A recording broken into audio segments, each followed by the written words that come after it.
Merci. Je voudrais, avant de commencer, dire que je suis très content d'être ici. Un peu pour rendre hommage à un des hommes politiques que je respecte le plus et pour qui j'ai beaucoup d'affection, mon Premier ministre.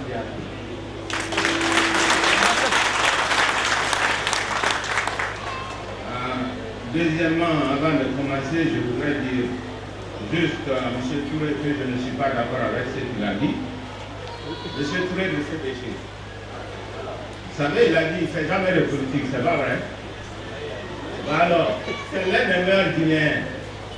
Si les meilleurs Guinéens ne font pas de la politique, les moins bons vont faire de la politique, après on a exactement ce qu'on cherche. Bravo! C'est vrai. Donc, moi je décide de le réquisitionner.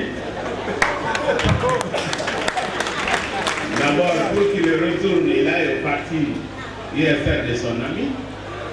Mais si jamais il cherche beaucoup de problèmes, venez au PADES avec nous. Alors, on veut parler de l'éducation, mais je me demande très bien si je suis autant qualifié que beaucoup qui sont dans cette salle. C'est vrai que j'ai donné des cours, je suis un entrepreneur de l'éducation, mais je vois ici des représentants du ministère, je vois des grands professeurs qui ont passé des années avec la traite, et donc je demande l'indulgence de tous ces grands professeurs derrière moi et devant moi. Alors, l'éducation, c'est quoi d'abord? C'est une activité sociale de transmission des connaissances structurées. On va transmettre les connaissances de génération en génération et avec des finalités. Donc, ce n'est pas une transmission de connaissances inutiles, c'est pour servir à quelque chose. D'abord, la finalité sociale, parce qu'on veut que les individus que l'on éduque puissent s'intégrer librement dans la société dans laquelle ils vivent. Mais aussi, on a une finalité culturelle, religieuse.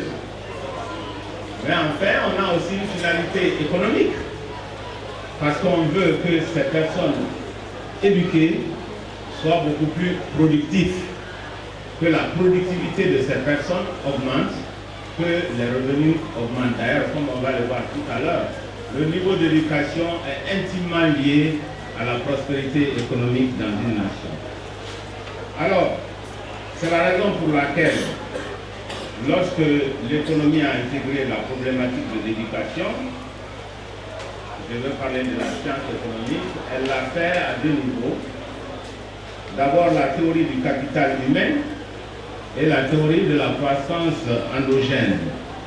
La théorie de la croissance endogène avec Schultz insiste sur une croissance auto-entretenue où nous avons une productivité croissante du capital. On a aussi parlé du capital humain.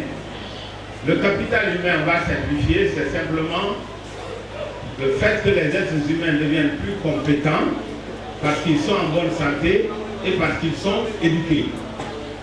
Lorsqu'on est éduqué et en bonne santé, on dit que le capital humain augmente. C'est-à-dire la capacité de participation à la production et à la richesse dans un pays. Alors, évidemment, chaque pays dispose de son propre système éducatif. C'est tellement important l'éducation que finalement, le monde est arrivé à la conclusion que les êtres humains ont un droit inaliénable à l'éducation. Comme on a droit à la liberté, comme on a droit à la bonne santé, c'est devenu aussi, ça fait partie des droits de l'homme, le droit à l'éducation. Parce que c'est important, parce que c'est la seule façon pour les êtres humains de s'insérer harmonieusement dans la société, c'est la seule façon pour les êtres humains de participer activement à la production et à la prospérité commune.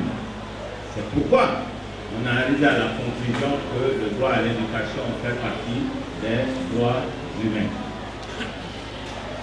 Alors,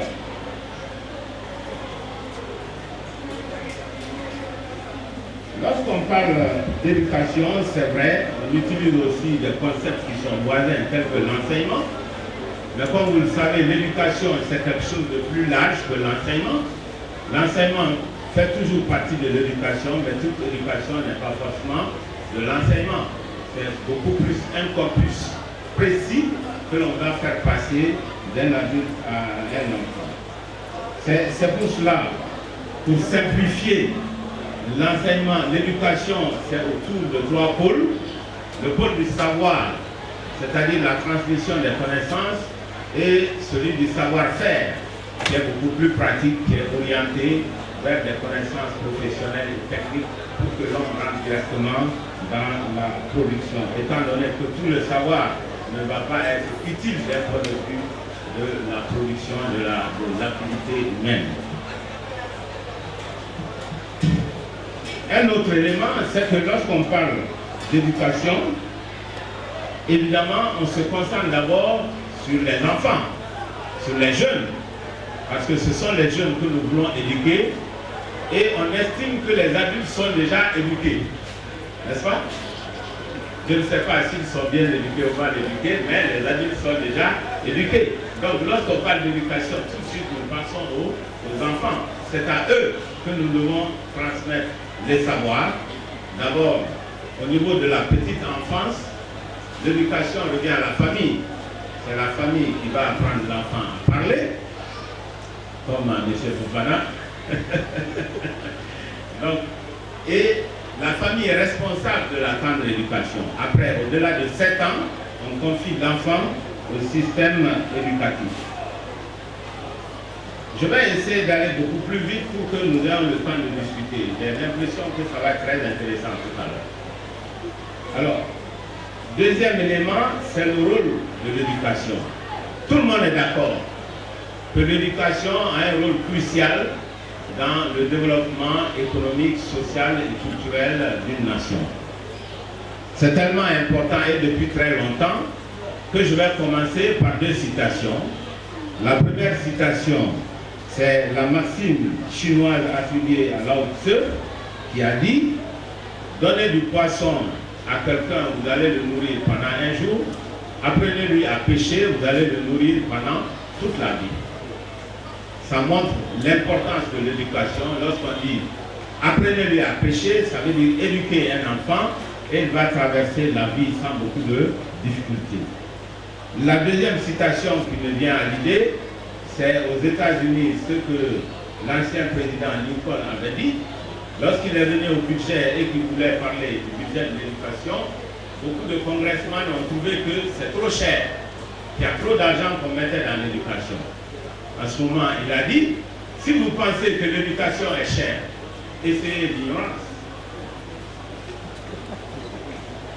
Si vous essayez l'ignorance, vous saurez que l'éducation n'est pas du tout chère. Ça, c'est très important. Alors, à tel point, comme vous savez, lorsqu'on dit que quelque chose est important, l'économie s'en intéresse toujours. Alors, les économistes ont essayé de travailler pour chercher à savoir quelle est la rentabilité de l'éducation. Tout comme on fait la rentabilité des activités, de toute activité économique, on a aussi cherché à connaître la rentabilité de l'éducation. Mais comment on s'y est pris? On a dit quelle est la rentabilité des diplômes pour des années supplémentaires. On s'est rendu compte très simplement que chaque fois que l'on a une année supplémentaire pour une personne d'études supérieures, ça fait augmenter le revenu de 10%. Ce qui est extrêmement élevé comme rendement d'un actif. C'est beaucoup plus élevé. Le rendement des études, c'est beaucoup plus élevé que le rendement des actifs physiques. Bon, je vais traduire. Plus que le rendement d'une maison. Voilà, un actif physique. Par exemple, si vous avez le choix entre payer de l'argent pour que votre enfant aille étudier dans une bonne université, comme Covid, c'est moins cher que de lui construire une maison. Voilà ce que ça veut dire. Si vous lui laissez une maison, quel est le rendement, quels sont les revenus qu'il va tirer de cette maison par rapport aux revenus qu'il va tirer de l'éducation que vous avez payée au lieu de faire la maison? Je crois que là, tout le monde l'a compris. Si vous payez l'éducation pour un enfant, c'est beaucoup plus rentable pour lui le long de toute sa vie que de lui laisser des maisons, même plusieurs maisons. Hein, on n'a pas besoin d'être agrégé d'économie pour le savoir. Regardez à Conakry, tous ceux qui sont morts avec des enfants qui n'ont pas été à l'école et qui ont laissé 10 maisons, en quelques semaines, les enfants ont vendu toutes les maisons et à la 11e semaine, ils se trouvent tous au tribunal de Mafanko. C'est pas vrai? Voilà. Donc, au lieu de vous fatiguer chaque week-end à monter des briques, je recommanderais que vous fatiguez à mieux éduquer les enfants parce que l'investissement dans l'éducation est beaucoup plus rentable que l'investissement dans les maisons, dans les terrains, dans les voitures et dans tout ce qu'on peut imaginer. C'est aussi simple que ça. Et ça, c'est un constat économique. Des études économiques très sérieuses l'ont montré.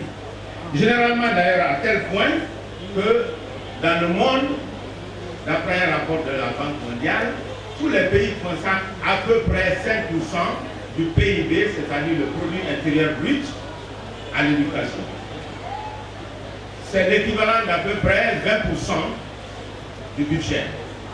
En moyenne dans le monde, les pays consacrent 20% à l'éducation des enfants. Ce qui signifie implicitement, en moyenne, que le PIB fait 4 fois le budget. C'est important de le savoir. C'est important aussi de savoir qu'en Guinée, la proportion que nous consacrons au budget est de 11%. Je crois que l'année dernière, avec tout ce qu'on a fait à l'Assemblée nationale, c'est monté à 13%, n'est-ce pas? Donc la Guinée consacre moins que la moyenne mondiale. J'en profite pour informer que dans les pays de la sous-région qui nous entourent, ces pays dépensent entre 35 et 40% de leur budget pour l'éducation. Tous les pays qui nous entourent, entre 35 et 40%. La moyenne mondiale, c'est 20%. La Guinée, c'est entre 11 et 13%. Est-ce que l'éducation est une priorité pour la Guinée? C'est ça la différence entre la démagogie et les chiffres. Nous sommes les économistes. Si vous dites l'éducation, c'est la priorité de la priorité de la priorité dans mon pays, dès que vous finissez de dire, mais où est le budget? On regarde quel chiffre il a. Et puis à Guinée, c'est 13%. L'éducation n'est pas une priorité en Guinée.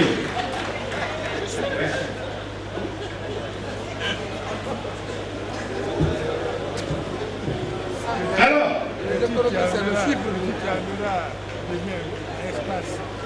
l'éducation, ce n'est pas un domaine figé. Évidemment, parce que l'éducation évolue en fonction des progrès techniques et technologiques. Donc il y a un va-et-vient entre l'éducation d'une part et les progrès scientifiques d'autre part. Alors, pour être encore plus concret, par exemple, on parle aujourd'hui de nouvelles technologies de l'information et des communications. Maintenant, c'est devenu technologie de l'information et de la communication, parce que ce n'est plus très nouveau tout ça. Ça fait au moins une trentaine d'années. Donc, nous sommes obligés, pour nous adapter au nouveau monde, de revoir les programmes que nous faisons pour que les enfants que nous formons soient en adéquation avec la réalité sur le terrain. Donc, un pays ne peut pas accepter d'être en retard, d'où la souplesse dans les programmes d'enseignement, parce que les programmes d'enseignement doivent s'adapter au monde nouveau. Et c'est pour cela qu'on parle de mondialisation, c'est pour cela qu'on parle de marché mondial. Lorsqu'on parle de marché mondial, beaucoup de gens ont l'impression que c'est le marché qui est à Dubaï, qui est à Paris, qui est à Londres, mais le marché de Conakry, le marché du travail est un marché mondial. Pourquoi? Parce que si la banque BCG décide de faire un concours pour recruter des agents, les Guinéens qui vont s'y présenter viendront d'où? Certains viendront de Conakry, mais d'autres viendront de Paris, d'autres viendront de la Belgique, d'autres viendront de Londres. Il y en a qui envoient leurs enfants en Chine. Donc c'est tout ça qui vont se rencontrer dans une salle à la BCG pour faire le concours.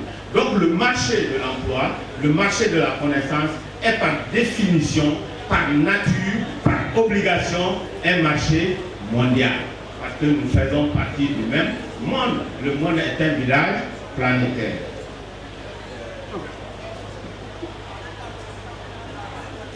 L'éducation doit aussi tenir compte des inégalités. L'un des objectifs de l'éducation, bien sûr, c'est de veiller à l'équité. L'équité, ça veut dire quoi? Ce n'est pas l'égalité, c'est donner les mêmes chances à tout le monde.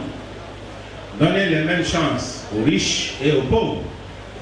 Donner les mêmes chances aux hommes et aux femmes. Donner les mêmes chances aux citadins et aux ruraux. C'est cela l'équité. Il faut reconnaître qu'en Guinée, il y a eu beaucoup d'efforts dès le départ. Les pères de l'indépendance guinéenne étaient très soucieux de l'équité entre les Guinéens. Ils ont beaucoup fait à l'époque. Au début des années 60 déjà, ça a toujours animé les Guinéens de faire de l'équité.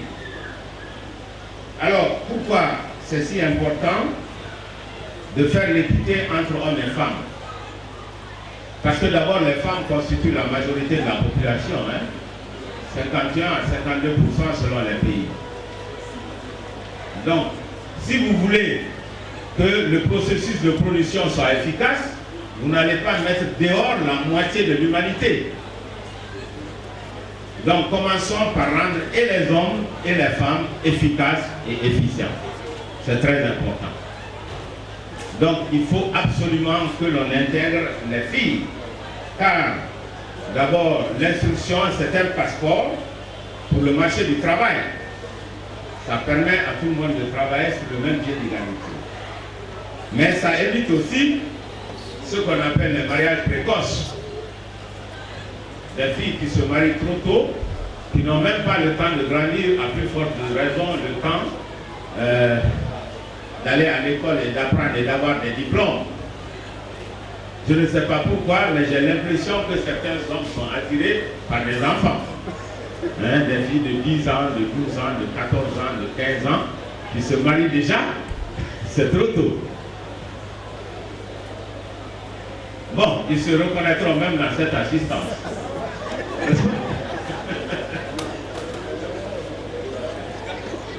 Il y en a qui aiment les filles de 12, 14 ans ici ou pas? Non.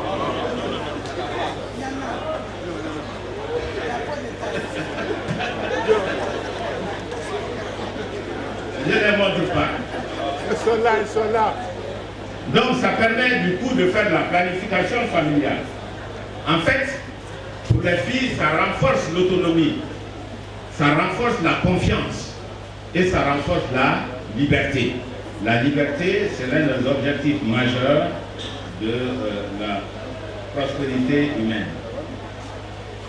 Je ne veux pas être trop long, je vais juste finir en disant quelques mots du système éducatif guinéen.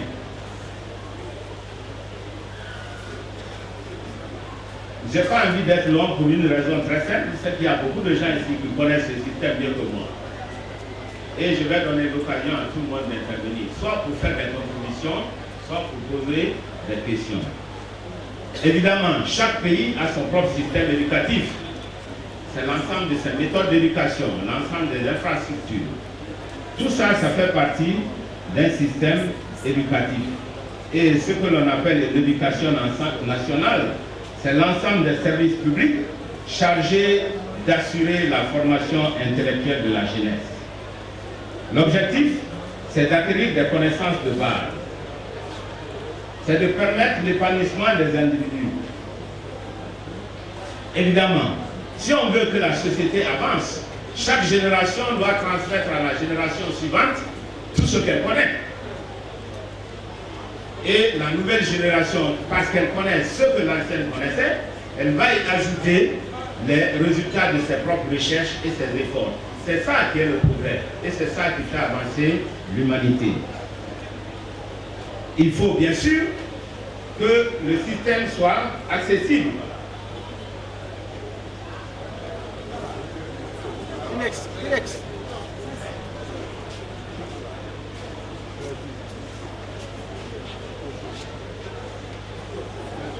Je ne sais chaud ou s'il fait chaud. Moi, j'ai l'impression qu'il y a un changement climatique à Conakry. C'est la vérité, il fait chaud maintenant, même la nuit, ce qui était impassable il y a quelques années. Docteur Kawa, vous n'avez plus que 5 minutes, s'il vous plaît. Pour l'exposer, oui, ben ça me suffira, ne vous en faites pas, c'est mon métier ça. Merci beaucoup. Alors, je dis, l'éducation doit être accessible à tout le monde. Et c'est très important. Ça veut dire qu'il ne doit pas y avoir d'exclusion. D'exclusion basée sur le revenu, comme les riches. D'exclusion basée sur la résidence, citadin ou rural. D'exclusion basée sur le sexe, homme ou femme, garçon ou jeune fille. Donc faisons tout pour que l'éducation soit accessible à tout le monde. Et dernier élément très important, il faut assurer la bonne qualité du système éducatif. Un système éducatif qualifié, c'est un système performant. En Guinée, nous avons l'enseignement primaire et secondaire, que je mets avec l'alphabétisation. Nous avons l'enseignement technique et professionnel et nous avons l'enseignement supérieur. L'enseignement primaire permet de savoir lire, écrire et compter. L'enseignement secondaire fait de nous des citoyens. L'enseignement professionnel nous prépare à un métier pour faire marcher la machine économique. Et l'enseignement supérieur, ça nous permet de réfléchir, d'élaborer des concepts, de venir parler dans les conférences et de montrer le chemin à suivre au pays. C'est cela. N'est-ce pas? Alors, on va voir le détail après. Pour terminer, je dirais ceci. Nous avons des défis importants à surmonter en Guinée. D'abord, malgré tous nos efforts, tout le monde n'est pas alphabétisé à 100%, loin s'en faut. Or, l'alphabétisation, l'éducation universelle doit être l'objectif de toutes les sociétés humaines de progrès, puisque personne ne doit être exclu. Si on ne veut pas que quelqu'un soit exclu, cela signifie implicitement que notre objectif, c'est l'éducation universelle. Ce n'est pas le cas. Nous avons les défis d'infrastructure. Nous n'avons pas suffisamment d'argent pour construire des bonnes écoles sur toute l'étendue du territoire national. Je ne fais aucune distinction entre public et privé. Je parle de la Guinée comme entité. La Guinée comme entité, malgré tout ça, n'a pas suffisamment d'infrastructures pour accueillir tous les enfants de ce pays et sur toute l'étendue du territoire national. Nous avons le problème de la qualité. Ce que nous faisons, c'est peut-être bon, mais ce n'est pas suffisant. Nous ne sommes pas parmi les meilleurs pays au monde en termes d'éducation encore. Ça veut dire que nous avons du chemin à faire. Nous avons le problème de la professionnalisation de l'éducation, l'adéquation de l'éducation avec l'emploi. Ça, c'est un problème important. Ça veut dire que nous allons former des jeunes hommes et des jeunes filles qui sont prêts, qui sont aptes à rentrer dans le système de production et à être efficaces et efficients. Ce n'est pas encore le cas pour notre système éducatif. Ceci dit, je voudrais terminer juste sur 2 ou 3 phrases sur le chômage. Parce qu'en Guinée ici, lorsqu'on dit qu'il faut combattre le chômage, tout le monde parle de formation et d'éducation.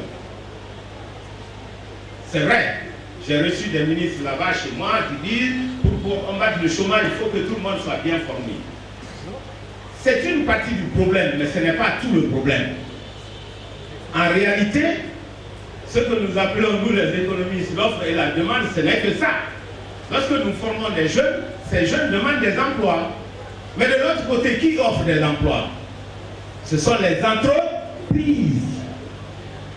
Même si les gens sont bien formés, s'il n'y a pas de création d'entreprise, il y aura toujours du chômage.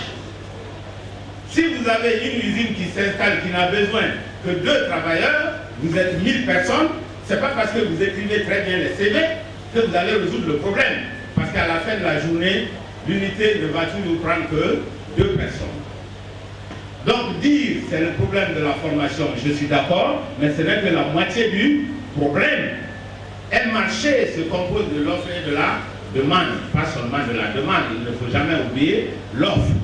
Et l'offre, la création d'entreprises, la prospérité des entreprises, la survie des entreprises guinéennes d'abord, parce que chaque fois qu'on dit il faut que le secteur privé, nous on s'empresse pour faire des partenariats publics-privés en pensant à l'européen, en pensant aux Turcs, en pensant aux Chinois. Tout ça c'est bien beau, mais en réalité, ceux qui créent des emplois dans un pays, ce ne sont pas les investisseurs étrangers, ils sont minoritaires, c'est les petites et moyennes entreprises dans le pays. C'est ça qui forme l'essentiel du tissu économique. Or, ces entreprises, lorsqu'elles ont affaire à un opérateur économique important et indispensable en Guinée, qui s'appelle l'État, l'État accumule des arriérés et au moment de payer, l'entreprise est déjà morte, l'entrepreneur a passé plusieurs nuits à cause de ses fournisseurs à la prison, et il n'y a plus d'entreprise, et il a déjà renvoyé le nombre de personnes qu'il a. Et quand, après un mois, un an, on va lui payer le milliard, il est encore obligé de laisser 500 millions dans les ouages de l'administration financière corrompue. Donc le problème du chômage, c'est d'abord le problème de la gouvernance économique dans ce pays. Je vous remercie. Et on attend vos questions.